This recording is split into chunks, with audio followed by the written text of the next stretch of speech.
Yeah, and so or us on this podcast. Exactly. I was going to say, well, we're not experts either, but actually, we are. If you're listening, we are. We are 100%. We have accreditations. We can show you our degrees. MasterRecruiter.com. Yeah. Our own accreditation. I can't even speak. How am I? I can't even say accreditation. No, what I was going to say is I think it all comes down to the direction you want to go. Now, are you doing this to educate yourself for things you want to know? Like, you took a course on combustion engines because you were trying to work on a Jeep you had. Or do you really need to prove some kind of accreditation to somebody, an employer or a company, that you're qualified? Because then it opens up the door. Okay, even if I'm paying for it and it's someone that may be really good at what they do, and if I get some piece of paper that says I'm now as knowledgeable as them, it might help me in my career. Or you're just trying to educate yourself to better your career, because it opens up the door to, I can find that information anywhere else. Do I have to pay for it if I'm just simply doing it to better myself? Or do I need to have that certificate to get a certain job or to be a realtor or something like that? Because it opens up the door, in my opinion, to open source versus off-the-shelf, products that charge something for it. Think about this. Think about a resume, and you look at a resume. Now, somebody who's had a job before, not like a fresh out of school student, right? But you look at a resume, and on it, where is their education listed?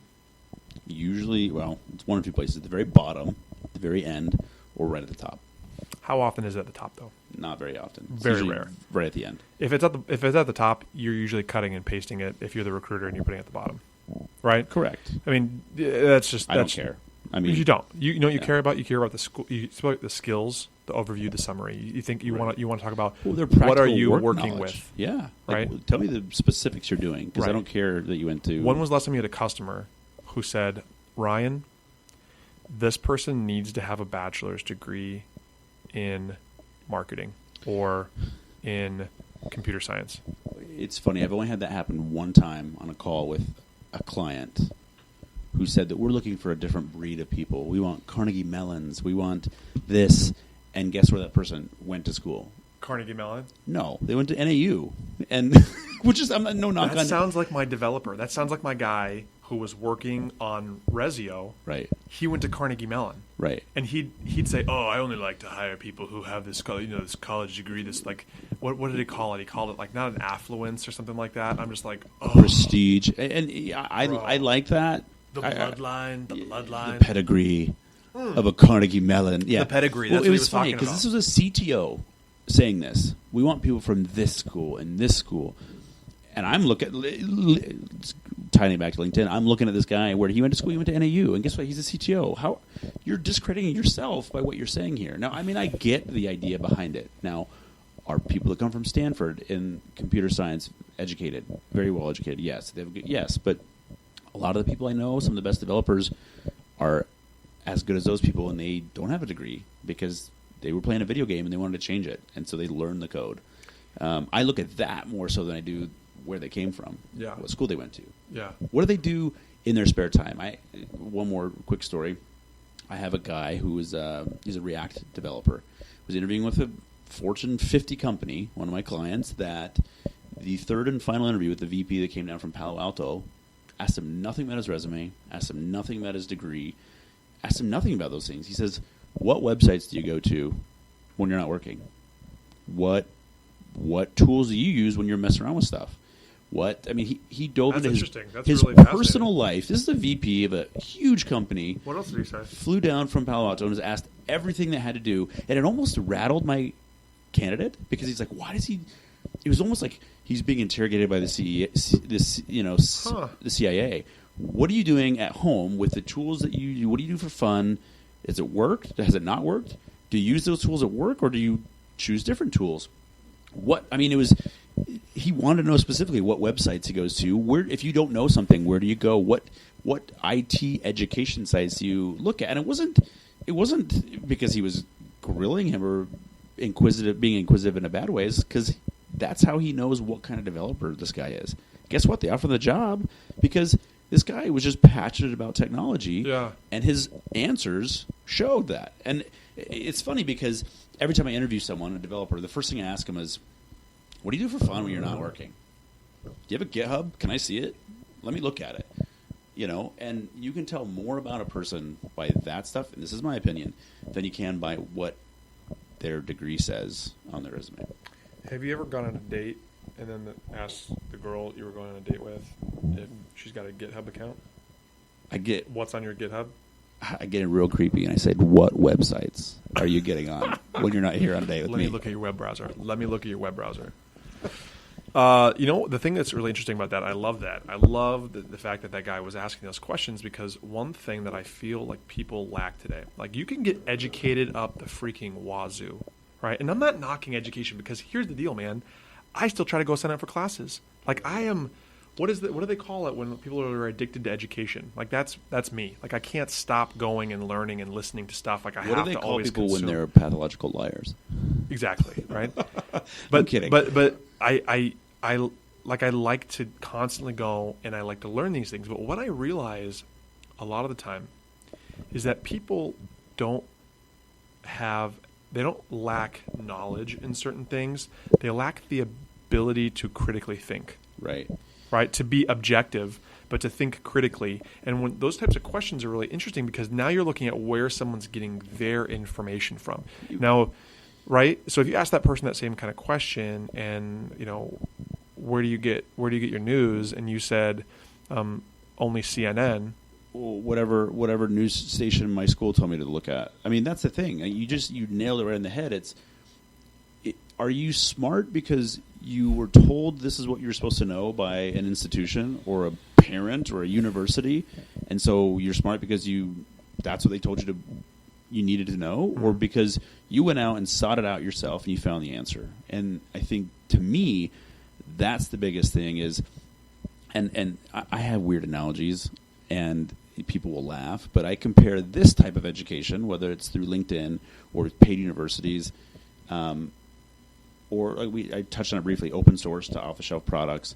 I like to use the Google and Apple analogy. I think there's a big difference because it's capitalism versus communism. You're told what to do. Are you saying Apple's communism? Well, hear me out here. All right. Okay, so Google, Android, everything's open source. Okay, they say, hey, encourage, play with our code. Do what you want with it. Tweak it. Make changes. Hey, you want to be a developer? Here's how you do it on your phone. Develop whatever you want to do. Apple has everything restricted, locked down. You can't change their source code. You can't do anything. And in a certain sense, it's the same way with education. It's like, hey, are you going to find this stuff on your own? Are you seeking out, and are you doing it for free and just learning what you want to learn? Or are you paying someone to tell you what you have to learn, what you have to know? I know it's a weird analogy, and I just like throwing in the whole Google versus Apple thing. No, I think that's a really good. Assessment. I mean, you think again how things are changing, right? Like that's like a perfect example, right? Where are things going? LinkedIn, where is it going? Education, where is it going? Cable, all this kind of stuff. When we were building out Resio, the video recruiting platform, we built it in .NET and SQL Server. Okay, we used SQL Express Server for a while, and we were going to transfer up to something a little bit later. But .NET had identified that they were getting beat out by open source languages that were doing things that had stuff out of the box for free, right? So they created this thing called Microsoft Biz Spark, which was giving us free hosting and all this other free stuff because they were trying to get people to use their service, okay? But the problem was the culture of a developer who uses .NET is different than the culture of a developer who uses open source languages. Most of the time, you're probably going to be degreed as a developer in .NET, which some may view as better or worse, right? And then most of the time, you're a from scratch, do it yourself. I learned on my own kind of person if you're learning with open source technologies, right? Right, I think so, and I think it's almost an attitude that that I see, because it's, hey, I have a problem, I need a solution. Where am I going to find it? Am I going to go pay Microsoft for this product that's going to help me do it? And I'm still going to have to tweak it anyway, Or why don't I just use this free resource? I heard about it from a buddy, and I'm going to try it, and I'm going to experiment with it, and I'm going to figure it out, and it's going to work probably. And if it doesn't, there's this other free resource that I can use. But like you said, it's funny because you go to a lot of user groups, and you can always tell the people who come from a .NET shop versus those who don't. Like their mindset is just different. It's this way or no way. And, right. and other guys are like, no, what about this? Or what about this? Or this tool that does the exact same thing. And guess what? I'm not paying $25,000 for licensing fees for it either. Right. But, some say, and not to bash on Microsoft here, obviously LinkedIn is owned by Microsoft now, but I got a buddy who works for Microsoft. He works for, what is it? It's their version of Twitch. It's called Mixer. And, he's a pretty innovative guy. He's very talented. So I've heard a lot of people saying, hey, what do you think's more innovative over the past 5 years, Apple or 2 years, Apple or Microsoft? And people are saying Microsoft now, right? They're saying they have to. They have to be. They have to. So that's a company that's got so much deep money, and they've got people who are hopefully smart enough that they know that they need to maintain, basically keep up with the Joneses, right? So that's what Microsoft needs to do. So anyway, circling back, this is not a huge topic, but this is kind of where LinkedIn's going, I think, on the side. So I would bet that in the next 5 years, we're going to see a shift from this platform. Obviously, they're generating a ton of money off of recruiting, right? They're connecting people to each other, allowing that kind of stuff. But watch this LinkedIn learning stuff. Watch how they utilize you and I, and they create some kind of accredited education system. Yeah, I feel like they're going to go, there's other avenues, and the only reason I say that is because they have 500 million users. Look where Facebook started to go when they hit 500 million or 1 billion. They're going to start, whether it's advertising to specific, I don't know how they're going to do it, but whether it's education, maybe they start their own university. I don't know. But with a user base of that many people, they're going to start looking at ideas that how do we maximize all those users to our benefit. That's my opinion. Yeah. I hope they, in that realization that they do, I hope that they delete the Sales Navigator and give me all my in-mails back to my regular account that I pay for. And then, we'll go ahead and I can actually message people. I will go out on a limb and say that's never going to happen. Until then, I'm just going to blind invite people on a mass scale, and then see. John Wiener all the time. Just invite him.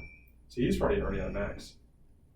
I bet he's got a toggle switch where he can set his max. Where he can just set his max all day long. Yeah. There's people, man, I'll tell you. I saw a lady the other day, and she was saying, hey, I'm at 30,000 followers already, but I'm looking for, I think it's time I found a husband. The Dos Equis guy has 600 million LinkedIn connections of 500 million. What? Oh, never mind. It was a bad joke. I was saying he has more than there are. The most interesting man. Yeah.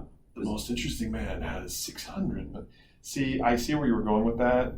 Unfortunately, I don't think that would be so hard to try to digest and figure out if it could be like a piece of comedy. It was bad. Sometimes I go on, I try to tell jokes to my wife, and it's just so in depth and requires so much analysis of what I just said. Or knowledge that you'd have to know to understand or to get it. Right. You didn't know there's 500 million. Yeah, sometimes it's the delivery, which is probably that way in my case. Most of the time, or the other half of it, it's just the user base that you're speaking to. Right. I'm not that smart, so I have a hard time picking up those jokes. The fact that there's a user base, when I'm talking about my joke telling, that doesn't make any sense. Maybe there is a user base of jokes. Who knows? That being said, our waddling all over the place here in this last piece, I think this pretty much sums it up for this topic. Our podcast rental space time is coming to a close. With the amount of technical problems that we've had today, I am almost just nervous to continue going. So they keep knocking on the door saying we got to get out of the recording studio. They do. We're renting this by the minute. So every minute that goes by, we rent $50 a minute. So these are really expensive podcasts. So if you want to donate to the book on recruiting, feel free. I'll work a PayPal deal out with you. Venmo, if you're a hipster. Is that a thing? Obviously, it's not a hipster. No, what is it? Look it up.